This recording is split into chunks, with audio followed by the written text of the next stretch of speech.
That's good. Hey everybody, we are back. Hey! Thanks for joining us. To remind you, my name is Betsy Keeker. And I'm Stephen Brun. We're coming to you live from Camp Pine Lake. Hey everybody, we are back. We are also watching our own video amongst ourselves because we have to make sure somebody sees it. boosting our viewers. We have really good news though. We have such good news. Yeah. So last hour we told you that we will have a matching gift, a challenge gift at $4,000 from Paul and Rhonda Neer if we get 10 new donors. So we're at 5. We have 5 new donors. We're excited about that. So we're halfway there. Makes me want to sing. Yeah. I was going to Bon Jovi, but that is not good enough for the internet. So our running total right now is $3,435 already. Woo. Yeah. And that's without any of the matching stuff. That's without the matching. We haven't reached any of those goals yet. So. That's correct. Right. Yeah, so we're rolling. Thank you everybody for being with us. And we'll list our new donors at the end. At the end, okay. Yeah. What we're going to share out this hour just to kind of get you on board with how camp is alive and moving is Camp by the Numbers. So just to give you an idea of who we are serving each summer, how the camp has changed and grown really in the last 5 to 10 years. And so I think what you will see is kind of a running slideshow, and I'll talk over it to give you more background info. Okay, Camp by the Numbers. Yeah. The first big thing is, as I look back through records, we offer 3 different programs that we didn't in the past. And so instead of just 6 that we did in 2015, we now offer 9 different programs for kids. So of course that means that we serve more kids. We had 250 total camper experiences this season. Now that could count kids 3 times. Even my own children often come to camp 2 or 3 different times, so they are counted every time. So a camper experience is kids coming for the week or... A kid that comes to a camp. Yep. Okay. So primary overnight is only 2 nights. Yeah. That's one. But if you then come to Drama Day Camp, 2. That's your second experience. Yep. Okay. So 250 this year, whereas in 2015 it was 108. Wow. Yeah. So more than double the amount of experiences kids were seeing in a summer in 10 years. That's pretty cool. Yeah. The other big change that is a dynamic that all of our Church of the Brethren camps are experiencing throughout the country is that less than a quarter of the children we serve have any connection with the Church of the Brethren. So that means, could be my grandma goes to the Church of the Brethren and I come to camp. That's a connection. Sometimes we even count a friend of someone who really isn't tied with that church outside of that. So really just to generalize that it is an outreach ministry more so than it used to be in past years, and certainly when camp started. That's a big change. Yeah. And really true at most Church of the Brethren camps now. Yeah. We also give out really a lot of scholarships considering how little our camp is.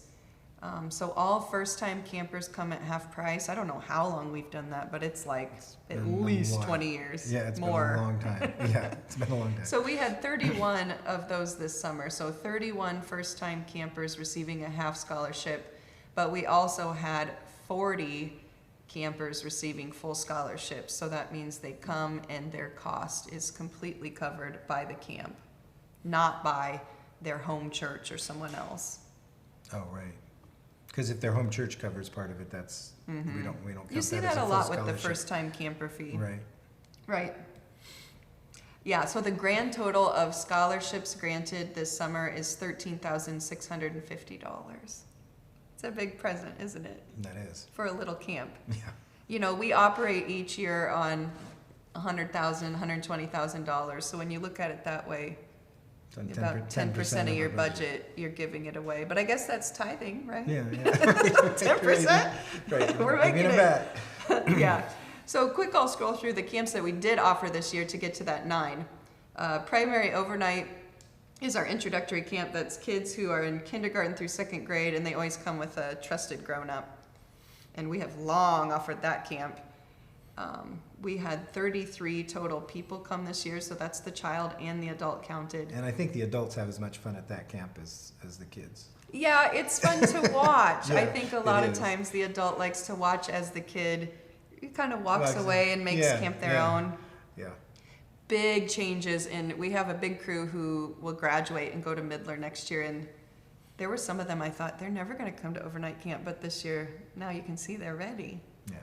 Yeah, so I think it's That's an exciting. important camp to get kids comfortable in this space and make it their own. Right. Yeah. And have the adults be comfortable with it too. Yeah, If and they're they- not connected, that's a good way for them to be connected. Oh yeah, I need to do this because it's anecdotal, but how many children come to camp by way of a grandmother? It doesn't matter if it's their grandmother, but it is the grandmothers that get those kids to camp. They herd them. They do. Grandmas run the world. Write it down. Let's let the grandmas be in charge. We brought back our day camp in 2021. So that was something that ran, wow, it's got to be 10 to 15 years ago for the first times at camp. And then day camp traveled a little bit. So you'll see here that in 2015, I'm thinking Barbara Wise-Luzak took our summer staff and they ran a day camp at Peace Church of the Brethren in Council Bluffs. And so it was little bitty. Little doesn't mean that it wasn't good. I think that's always important to remember at our camp and elsewhere, that Right. every kid counts. There were 12 kiddos at that, and this year at our day camp we had 64 kids, which was big but a great number, right? We've had like 10 to 20 more than that past And years. and a lot of support staff at that. A lot of support staff, like 20. Yeah, It was great. You were there, Stephen, I was making games. making games. That's right. Got the paint out. You're always having fun. Got the paint out. That is an amazing story. I feel like you should probably tell it. It's a good story. Okay, Midler overnight is the elementary overnight, so that's grades 3 through 5. And in 2015, that was a healthy camp at 29 kids. You know, anything 20 to 30, we are a small camp. We consider that healthy and good. And this year it was 42. And I would say it was an eye-opening week because we had 42 kids and like 20 staff. And so for us, that was just another kind of step up of like, wow, that's a lot of people. Yeah. We have almost no photos from that week. Why? Because we were Everybody's working. busy. Yeah, like, I tried to make a video and I thought, oh my gosh, we don't have any material. So then for the junior high week, I assigned a photographer. There we go. You have to take pictures this week. Yep, live and learn for sure. Right. Yeah, so for junior youth camp, that's grades 6 through 8. 2015, we had 25 kids, and this year we had 32. So a little Nice. bit growth too. Yeah. Yeah, and the one place we have really, and again, this is a dynamic scene at all of our Church of the Brethren camps in the country, but also all camps, because I connect with other directors. They talk about how senior high coming back in with that group, first of all, it's hard to get them because They're they busy. work, they have Yeah. lives, but something about COVID and kind of skipping that year and really that collective trauma of that group, Oh, a lot of people lost them.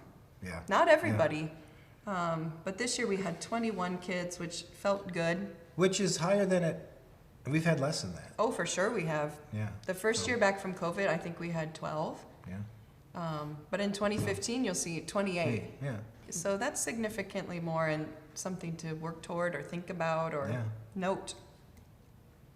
Yeah, we had 2 camps that are newer to us. We started guitar camp this year because Michael Gabler and his wife Kristen Stutchess offered. And he plays guitar and she plays banjo and they both sing and they wanted to give toward camp and this is what they wanted to do, and so we said yes. It was a really small camp, but we also had quite a few of our staff there that like to sing and play, and it really became its own animal. I know we'll do it again. And it was an extended weekend, kind Yep, of? 2 nights. And I think almost And everybody all agreed. ages. And any age could come. Right? Any age could come, but that we want it to feel almost more like all ages. Like you almost pick a song of the year and make it your anthem. And it was more of a cultural event with the guitars Yeah, as the focus. medium. Yeah. Yeah. Yeah, and then all the kids and the young staff played with Michael and Kristen at a worship service that Sunday, Yeah, which that was really it was cool. neat. Yeah. It was Yeah, special. it was like if you have church at camp like that, it was a great weekend. And Drama Day Camp we've had here for several years, where the kids are here every day, Monday through Friday, and put on a musical Friday night. And 54 kids were a part of that show. And that's a program where you hire someone to come in and they teach the kids the whole musical in that week. Yes. And then the kids stay at camp and they do some other things in the afternoon, more campy things, and then put on the show Friday, right? Yes, that's correct. Yeah, and that's our last camp of the season, and it's always a great way to use our stage. We put up the big tent. Mm-hmm. You know, it definitely has like a, and there's the finale cut. Yeah. What we do here, even as a small space, is not possible without loads of people. So not counting our paid staff, not counting summer staff, you know, which are young people we hire and are with us most of the weeks of camp, just people, young people, adults who came and were counselors or support staff in our kitchen or grounds. We had 55 people volunteer here this summer. That's a lot. I know, it's so awesome. Yeah. And some multiple weeks, you know, I mean, some of those people came 3 weeks of the summer and gave of their time. And to be a cabin counselor is ultimate. I mean, it just is, it's a 24/7 giving in an amazing way to share of yourself. We also have more paid staff than we've had in past years. And so the total this summer was 10. Everybody who works here is part-time or seasonal. So you have myself as director, Susan Herron is the assistant director, my husband Matt is still the facilities manager. We always have kitchen staff. We usually like 2 adults to kind of anchor 2 different shifts. And this summer, Caitlin Kane served in that role as well as summer staff. And Sandy Isaacs from the South Waterloo congregation was also a part of that. My son Aiden works in the kitchen. And we had all kinds of people fill in here and there too.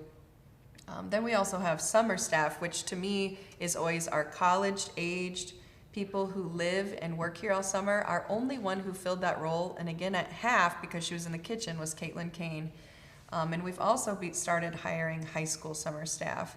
And so, of course, if you're not 18, we don't allow you to live here, but people who live locally and can serve here in a capacity over weeks. Mm-hmm. Yeah. And so Sydney McDonald is also summer staff. And, you know, where do you put her? Because she's an adult. Like, all the molds that have been in past years have been broken. And we hire people as they come to us. In our high school summer staff, we had Sawyer Kane and Brock Collins and Preston Dolash and Eli Gajer. I always say his name incorrectly. I'm sorry, Eli, if I screwed up your name. Yeah, Betsy has a way of finding people's gifts and calling them out and getting them to help. Sometimes. But I can only persuade you you do. to be here because it's fun. Yeah, but you find people to do that. You're good at that. I'm biased about camp. I think camp is the church at its best. It's so alive. And I don't know if this is all ages in this at all? Yes. Okay. It's got its own video. Oh. Yeah, it's big time.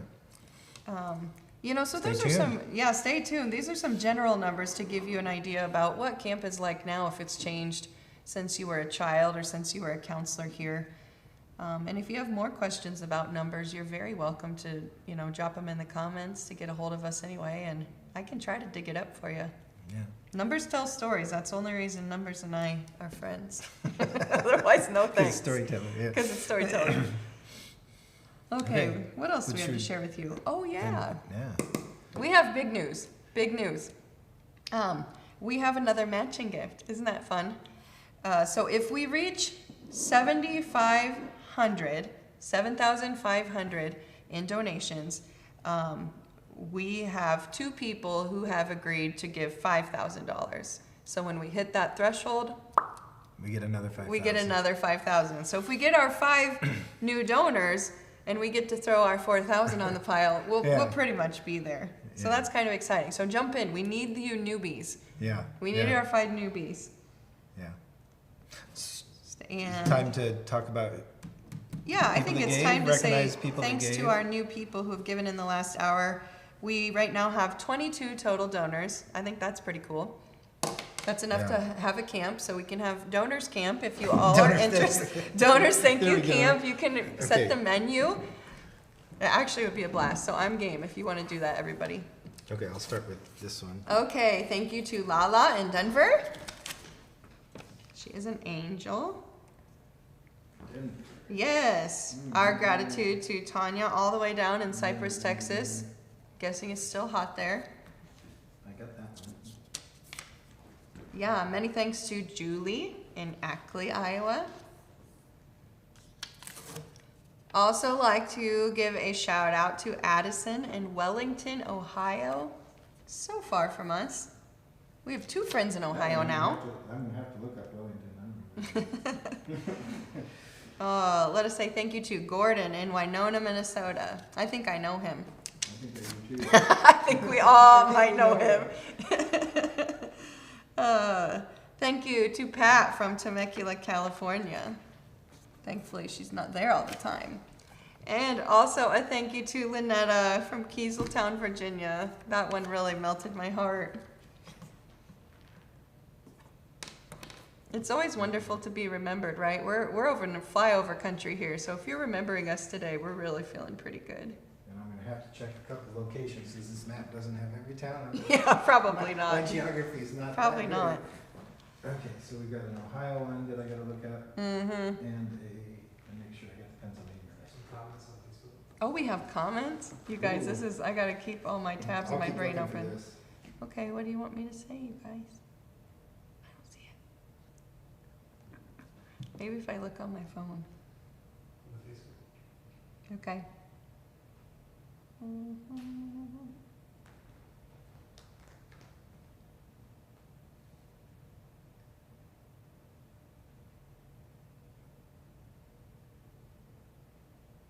This is, I gotta keep all my tabs. See, I don't know how to do this either, you guys.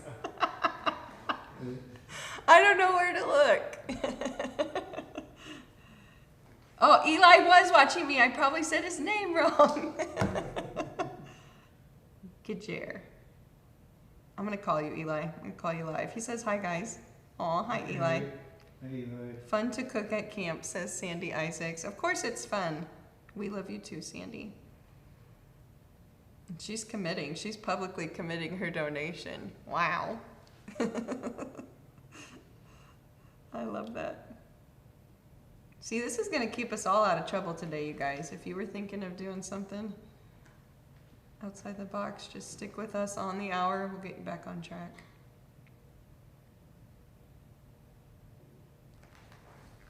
Perfect. I'll keep working on this. All right, what do you think? We'll come back at noon? Yep. Okay, Noon. we're gonna come back at noon and give you an update. Signing off, CPL. Thank you, friends. Let's keep rolling. See you later.